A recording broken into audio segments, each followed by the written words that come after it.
Hello everyone, welcome to আলহামদুলিল্লাহ agro. আসসালামু আলাইকুম। আশা করি সবাই খুব ভালো আছেন। আলহামদুলিল্লাহ আমিও ভালো আছি। আজকে খামারের নতুন আরও একটি ভিডিওতে দেখাবো আমাদের নতুন খামারের কার্যক্রম। 100 ছাগলের খামার তৈরি করার জন্য এই প্রজেক্টটি রেডি করা হচ্ছে। বেশ এক্সপেন্সিভ ওয়েতে আমরা এই প্রজেক্টটি তৈরি করতেছি 100 ছাগলের জন্য, আর অপর পাশে থাকবে বেশ কিছু গরু, অর্থাৎ ছাগল এবং গরুর খামার দুইটি একসাথে এই প্রজেক্টে থাকবে। প্রজেক্টের কাজ শুরু হয়েছিল রমজানেরও বেশ কিছুদিন আগে, অর্থাৎ 2 মাস যাবৎ প্রজেক্টের কাজ চলতেছে। মাঝখান দিয়ে ঈদের জন্য বেশ কিছুদিন গ্যাপ থাকার জন্য তারপর ভাবলাম যে একেবারে ঈদের পরে সম্পূর্ণ খামারের ভিডিওটি দেখাবো। প্রথমে প্ল্যান ছিল এখানে শুধুমাত্র 100 গরুই পালন করা হবে। তারপর চিন্তা করলাম যে না, এখানে শুধু গরুই নয়, এখানে ছাগল এবং গরু দুইটাই পালন করা যেতে পারে। আর সেই প্ল্যান অনুযায়ী সামনের দিকে ছাগল আর পিছনের দিকে গরু পালনের জন্য সম্পূর্ণ সেট তৈরি করা হলো।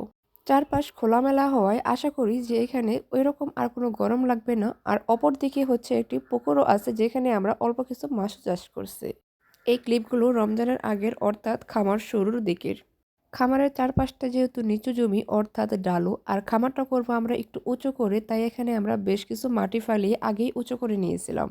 গরুর খামার করা হবে সেই প্ল্যান অনুযায়ী কাজ চলতেছিল। দেখা যাচ্ছে যে এইখানে 3টা পার্টিশন দিয়ে কাজ করা হচ্ছে। মাঝখান দিয়ে হচ্ছে গরুর খাদা, অর্থাৎ খাবার দেওয়ার যে পাত্র জায়গাটা সেটা হবে। আর চারপাশ দিয়ে বাউন্ডারি দেওয়া হয়েছিল, তাও টিন দিয়ে, খুব ভালো মানের টিন দিয়ে আমরা চারপাশ দিয়ে বাউন্ডারি দিয়ে নিলাম, যেন অন্য কোনো জন্তু বা পশু পাখি আক্রমণ করতে না পারে। যেহেতু আমরা সামনে দিয়েও বেশ কিছু গাছ চাষ করার প্ল্যান আছে, আর এই পুকুরে আমরা বেশ কিছু মাছও চাষ করেছি। আর খামারের সামনে দিয়ে যে জায়গাটা খালি, সেখানে আমরা খাবার রাখার জন্য ঘর তৈরি করার প্ল্যান আছে। খামারের সকল বজ্র, ময়লা আবর্জনা এবং পানি সহ বাহিরে নেওয়ার জন্য আমরা আগে থেকে এখানে পানির লাইন করে নিয়েছিলাম। আর এর আগেই আমাদের উপরে একটি লেয়ার মুরগির প্রজেক্ট আছে, তো সেখানে যে লিটার আছে সেই লিটারগুলোকে সবগুলো আমরা একই পাশে, অর্থাৎ একটি দিঘিতেই দিব। আমাদের বাড়ির খামার থেকে এই প্রজেক্টটি একটু দূরে, যেহেতু এটি একটি নিচু জমি তাই একটু দূরেই হলো। এই প্রজেক্টের পাশে যে আমরা একটি দিঘি দেখিয়েছিলাম যেখানে আমরা মাছ চাষ করছি, তো এর পাশেই আমরা বেশ কিছু সবজি গাছ এবং পেঁপে গাছও লাগিয়েছি। অপোজিট পাশ দিয়ে আমরা আবার বেশ সুপারি গাছও দিয়েছি। আর এই যে এই সামনের যে জায়গাটা দেখতে পাচ্ছেন, সেখানে আমাদের গাছ চাষ করার ইচ্ছা আছে, তো দেখা যাক সামনে কি করা যায়। যেহেতু খামারের কাজ এখনো চলমান, কাজ শেষ না হওয়ার আগ পর্যন্ত গাছ চাষ করার মতো তেমন জায়গা নাই, তো কাজ আগে শেষ হোক, তারপর দেখা যাক যে কি করা যায়। ইতিমধ্যেই খামারের ছাগলের যে প্রজেক্ট, সেই প্রজেক্টের কাজ শুরু হয়ে গেছে, আর চারপাশ দিয়ে আমরা সিসি ক্যামেরা লাগিয়ে নিলাম। ছাগলের প্রজেক্টটা অলমোস্ট রেডি, অর্থাৎ আশা করা যায় যে 2 দিনের মধ্যে কাজ শেষ হয়ে যাবে। বর্তমানে যে জনপ্রিয় প্লাস্টিকের মাচাগুলো আছে সেগুলোই আমরা ব্যবহার করতেছি এখানে। এই মাচাগুলো আমরা এনেছি আকিজ গ্রুপ থেকে। মাচার নিচে আমরা খুব শক্ত এবং মোটা রড দিয়েছি, এবং আর চারপাশ দিয়ে হচ্ছে আমরা নেট দিয়ে ঘেরাও দিয়ে নিলাম। আজকে খামারের মাচার কাজ শেষ হয়ে যাবে। আশা করা যায় যে 2 দিনের মধ্যে আমরা এখানে ছাগলগুলোকে তুলতে পারবো। তো আমাদের খামারে বর্তমানে বেশ কিছু ছাগল আমরা বাইরে থেকে নিয়ে আসছি কিনে। এখানে প্রতি পিস মাচার দাম হলো 625 টাকা করে। আর আমাদের এখানে 100 ছাগলের জন্য টোটাল মাচা লেগেছে 180 পিস।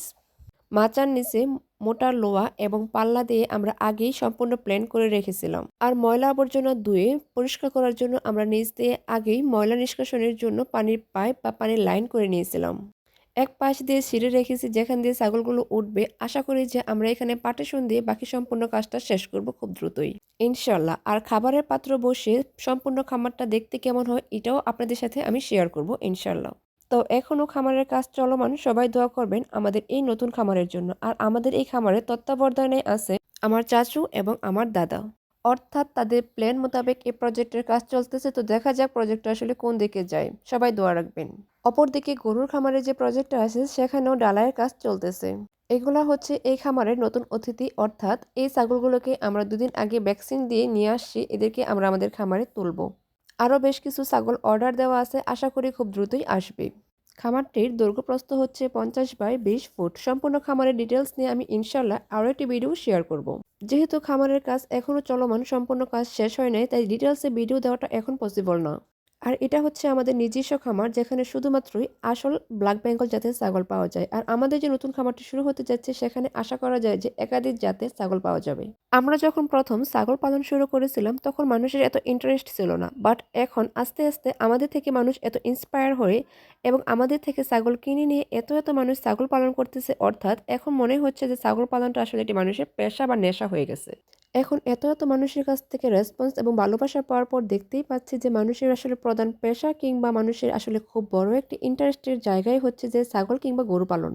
আমি চাই আমাদের সকল খামারি ভাইদের খামারি আল্লাহ বরকত দেখ, এবং আপনারাও আমাদের খামারের জন্য দোয়া করবেন। ভিডিওটি এই পর্যন্ত। যদি ভিডিওটি ভালো লাগে তাহলে অবশ্যই লাইক, কমেন্ট এবং শেয়ার করে ভিডিওটি ছড়িয়ে দিবেন। আর যারা এখনও আমাদের চ্যানেলটি সাবস্ক্রাইব করেন নাই, তারা অবশ্যই আমাদের চ্যানেলটি সাবস্ক্রাইব করে আমাদের পাশেই থাকুন। ধন্যবাদ সবাইকে। দেখা হবে পরবর্তী কোনো একটি ভিডিওতে। সবাই আপনারা আলহামদুলিল্লাহ এগ্রোর পাশেই থাকুন। আল্লাহ হাফেজ।